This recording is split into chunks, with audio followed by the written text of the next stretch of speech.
Apology trend नक्की आहे तरी काय? सोशल मीडियावर सध्या चालू असलेल्या अपॉलॉजी ट्रेंड नक्की आहे तरी काय? सगळ्या मोठ्या कंपन्या आणि ब्रँड सोशल मीडियावर माफी का मागतायत?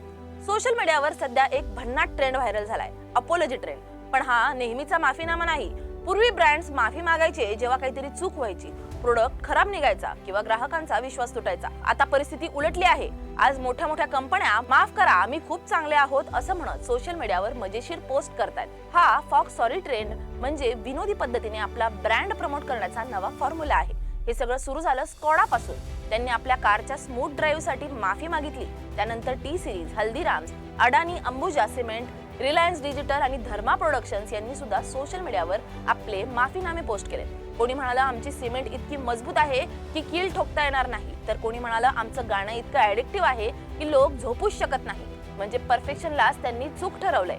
हे पोस्ट कॉर्पोरेट लेटरच्या फॉर्मॅटमध्ये तयार केले जातात. वर ब्रँडचा लोगो, विषय म्हणून री अनइंटेंडेड कस्टमर डिलाईट आणि शेवटची ओळ sorry for being too good. पहिल्यांदा हे वाचताना खरं वाटतं, पण शेवटच्या वाक्यात हसू फुटतं. या ट्रेंडमुळे ब्रँड्स अधिक मानवी, रिलेटेबल आणि क्रिएटिव्ह दिसतात. ह्युमर आणि आत्मजागरूकतेचं उत्तम मिश्रण असलेले हे पोस्ट व्हायरल होतात आणि लोकांना ते लक्षात राहतात.